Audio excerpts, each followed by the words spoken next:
Hello, hello, hello, and welcome to another episode of Jo Howard's Happiness Hacks, where I am in this series having some lovely chats with some very lovely and amazing people that I have met along the way. Today, I am joined by Jo Renshaw. Good name. I have to say that first. Yeah. Jo's having a chat. So welcome. Thank you for joining me. Please just take a moment just to tell us who you are and what you do. Hello, and thank you very much for having me, Jo.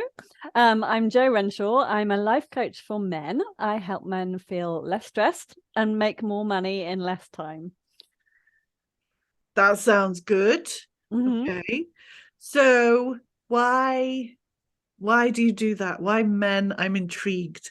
A woman Well, working with men. my client base was always half men and half women. Right. And I noticed that the women, we're very well served in the personal development industry. We're very well marketed to. It's very accessible to us. But the men, less so. And the men I was working with were having astounding results. And they'd also come without having done any personal development work before. They'd done a little bit, but they hadn't tried lots and lots of different modalities. So their brains and their systems were kind of clear of lots of different clever answers. Because when we get introduced to all sorts of things, we can build up all sorts of, some maybe would add in astrology and tarot and this, that, and the other. And I work with one very specific mindset tool. And it's brilliant. It's an amazing tool. And I don't bring anything else into it. I just keep it super simple. So yeah, the men were just picking this up and running with it. Not that the women weren't as well, but there was something about the work with men. And then at the end of 2021, my daughter's father passed away. And he had been stressed for many, many, many years. And I really feel if he'd had access to this kind of work, his life could have been very different. So yeah, that's part of my mission is to bring this sort of work to men who are feeling stressed, who could have a better way of looking at life, or a stress-free or a less stressful life. Yeah. It's important. I love that. I love that very much. So I'm a therapist. I'm a hypnotherapist by trade and a mindfulness practitioner. And actually about 50% of my one-to-one clients are men. Mm-hmm. I don't specify between the genders, but I do, and it always surprises me that I attract men into work, because in my head, this is utterly judgmental of me, but in my head, women are very open to this kind of work. Yeah. Much less open to this kind of work. So I always really love it when I get to work with a bloke. Mm-hmm. Because for me, and like you say, I very much hear you on that. They've not really done anything like this before. Yeah. So but actually for me, that makes them really open. Yeah, then they're not confusing it with other modalities, and so much of what they're learning is. I remember when I first came across any sort of personal development, it was mind-blowing to me, some of the things I was learning, and it's so fun to see that in some of my men clients, and it's such a privilege to hold space while they go through that process as well. Absolutely, 100%. Okay, cool. So as you know, the podcast is called Happiness Hacks, and I run the Happiness Club. I am all about the happiness. So what does happiness mean to you? A few things. Excuse me. On a very practical level, it means living by the sea. I live in Brighton. I moved here 23, nearly 24 years ago, and I grew up in Leicester in the landlocked Midlands, and going to the seaside was the big height of the summer holiday. It was such a treat. And now I live on Brighton seafront. I rent a co-working space office about a mile away, and my walk to work is along the seafront. And every day it just fills me with absolute delight. So that's the first part.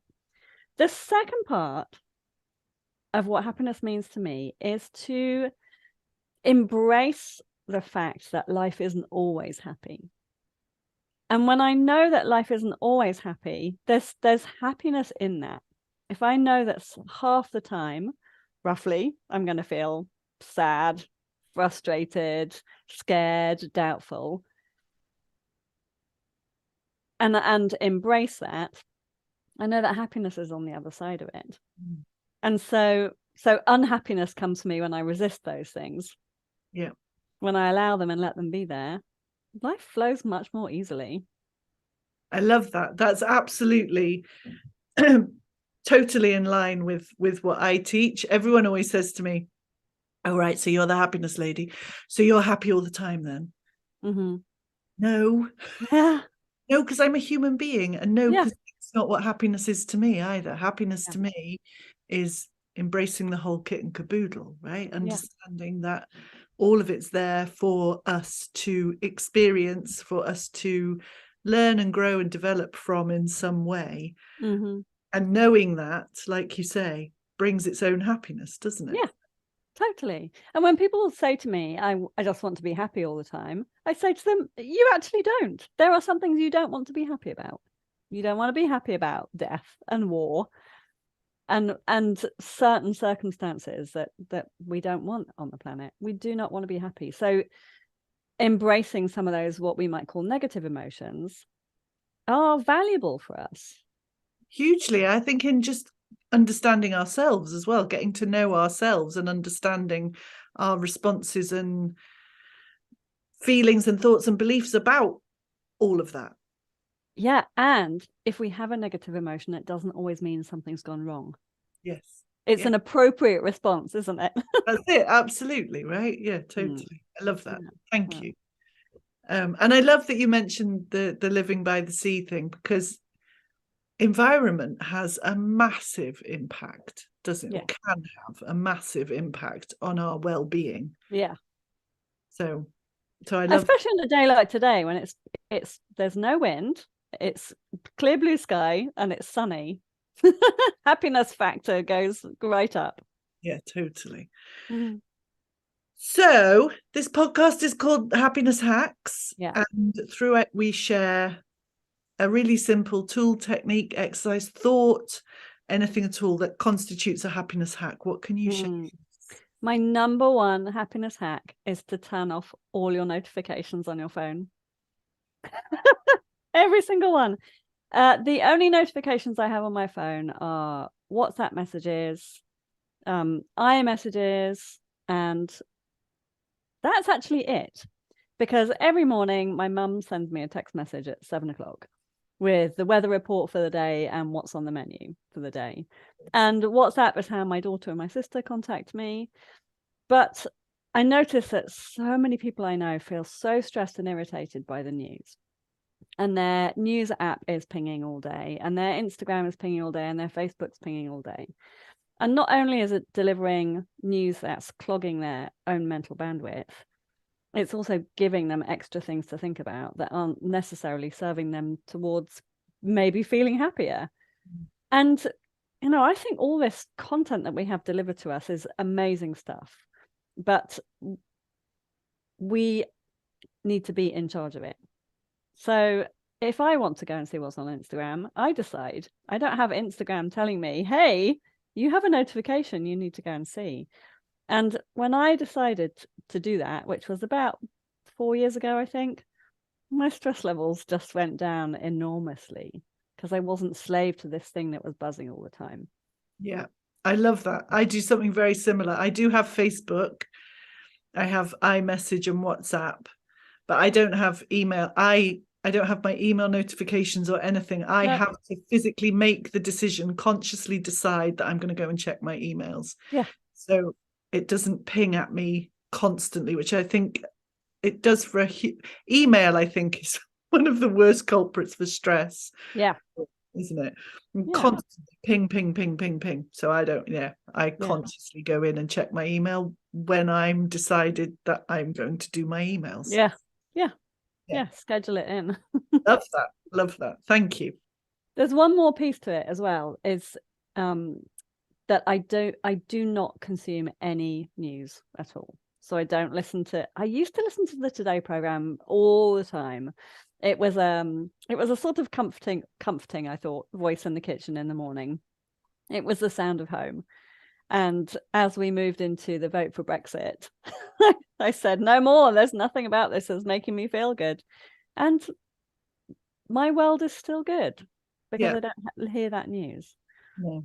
Again, same. I haven't watched or listened to the news for I don't even know how many years. And it made such a massive difference. And people say to me all the time, but how do you know what's going on? And I say, because if something's important, it comes into my environment, into my experience. I don't need to actively go out and listen to all the crap that is just being pumped out to us all the time in order to know the important bits that happen. Yeah. So cool. Love that. Thank you for sharing that. So if people would like to find out more about what you do and how you do it, where is the best place for them to find you? There are two places I hang out, Instagram and LinkedIn. Instagram is Jo_Renshaw and LinkedIn is just Jo Renshaw. And I've got a link tree on Instagram with a link to my newsletter and some other podcast episodes I've been on. So if people want to get to know me there, but yeah, Instagram mostly. It's like a mini blog on there. Perfect. Lovely. So we'll put the link in the show notes of the podcast. So if you've listened to this and you'd like to know more about Jo, then please look at the show notes and the links will be there ready for you to click on, and the wonders of technology will take you straight to Jo. Thank you so much for joining me today. It's been really lovely to chat to you. And I hope you join us for the next episode. Yeah, thank you for having me. Very welcome. It's lovely to be here. Take care. Bye.